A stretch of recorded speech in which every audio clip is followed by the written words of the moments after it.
That's a handy breakdown. It's easy to forget how quickly those short-term items like fish or deli meat can turn compared to the immortal condiments.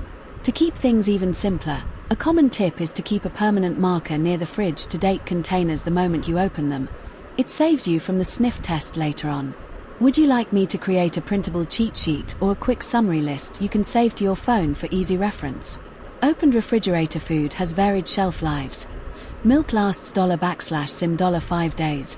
Fresh meat fish $/sim $2 days. And deli meats $/sim $3 days. Fresh cheese lasts $/sim $4 days. While opened canned tuna should be used in 2 days. Condiments like ketchup and mayo can last 6 to 12 months, and pickles up to 3 months. Key refrigerated shelf life guidelines: fresh meat fish, raw 1 to 2 days for ground fish, 3 to 5 days for steaks roasts.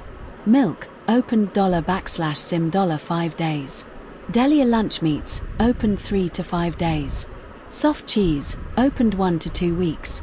Harder processed cheese, opened 3 to 4 weeks. Cooked leftovers, 3 to 4 days. Condiments, opened ketchup or mayo can last 6 to 12 months. Storage tips for longevity: temperature. Ensure the fridge is at or below. Placement. Store raw meat or fish on the bottom shelf to avoid dripping on other foods. Containers. Use airtight containers to prevent spoilage and odors. Different foods last different amounts of time in the fridge because of their moisture content, acidity, and how easily bacteria can grow on them. High-protein foods like meat, fish, and dairy spoil faster because bacteria feed on protein and multiply quickly. Acidic foods like pickles or tomato-based sauces last longer because acidity slows bacterial growth. Water content also matters. Leafy greens and cut fruits contain a lot of moisture, which encourages mold and bacteria, so they spoil faster than dry foods like hard cheese or cooked grains. How the food is stored, sealed tightly, kept cold, and separated properly, also affects shelf life. The more moisture and protein a food has, the shorter it typically lasts in the fridge. That is a spot-on summary of why our leftovers behave so differently. To add a bit more science to your points, it often comes down to water activity.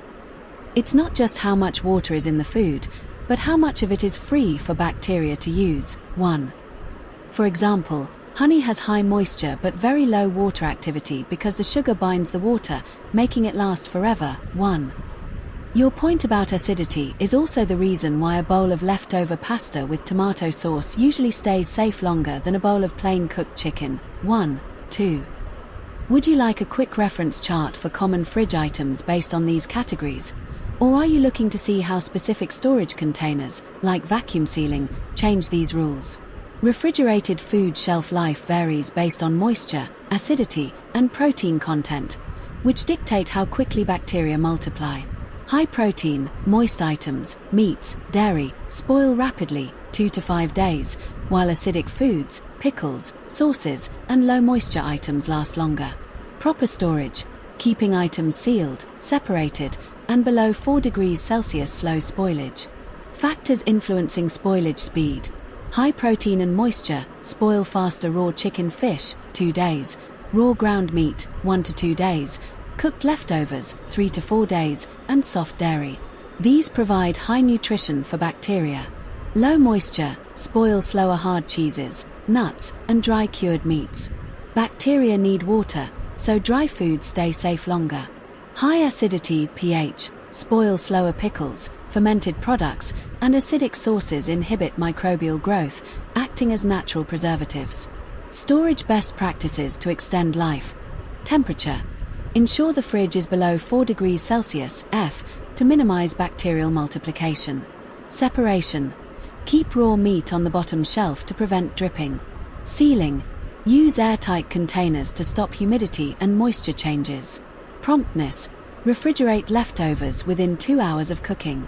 Properly managing vegetable storage is crucial, as improper conditions can lead to rapid deterioration, wilting, and spoilage. Key factors include maintaining appropriate temperatures and high humidity, avoiding the danger zone of temperature, and managing ethylene sensitivity. Key storage principles and dangers. Cold storage. Low temperatures, typically 0 to 10 degrees Celsius, depending on the vegetable, reduce respiration, pathogen growth, and decay. High humidity.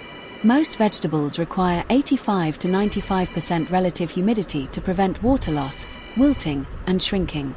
Danger zone.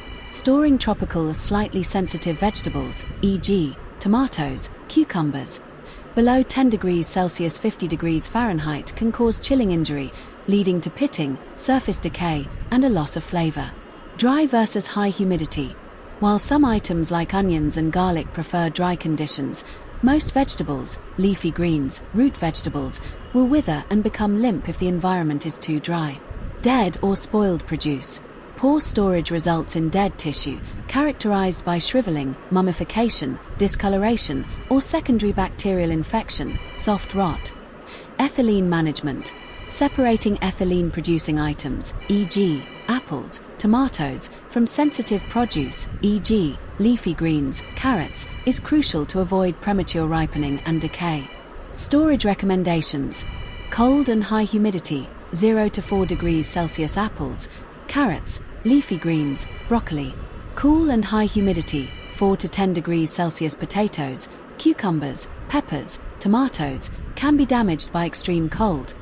Cool and dry, onions, garlic, winter squash. Avoid wetness. Do not wash vegetables before storing them in the fridge, as moisture promotes decay. Proper food storage is essential for safety. Fish, shellfish, and raw chicken should be used within 2 days in the fridge. Raw beef and pork can last up to 5 days. Leftovers are best consumed within 3 to 4 days, and most raw meats can be frozen for up to 6 months. To keep vegetables fresh in the fridge, you must prioritize maintaining a cold, humid, and organized environment to prevent spoiling. The ideal refrigerator temperature for produce is 1 to 4 degrees Celsius, 35 to 38 degrees Fahrenheit. Eating rice that has been stored in the fridge is generally good and safe, but it becomes bad and dangerous if it was left out at room temperature for too long before refrigeration. The danger. Bacillus cereus. The primary risk is a bacterium called Bacillus cereus. Cooking doesn't kill everything. This bacteria produces heat-resistant spores that can survive the initial cooking process. The danger zone. If cooked rice is left at room temperature, between 5 degrees Celsius and 60 degrees Celsius, for more than 2 hours, or 1 hour in hot weather, these spores can grow into bacteria and produce toxins. Reheating won't fix it. Once these toxins are produced, they are heat-stable, meaning reheating the rice to high temperatures will not make it safe to eat. How to stay safe to ensure your leftover rice is safe to consume? Follow these guidelines. Cool it fast. Spread rice out on a flat tray or plate to help it cool quickly before putting it in the fridge. Refrigerate quickly. Move the rice into the fridge within 1 to 2 hours of cooking.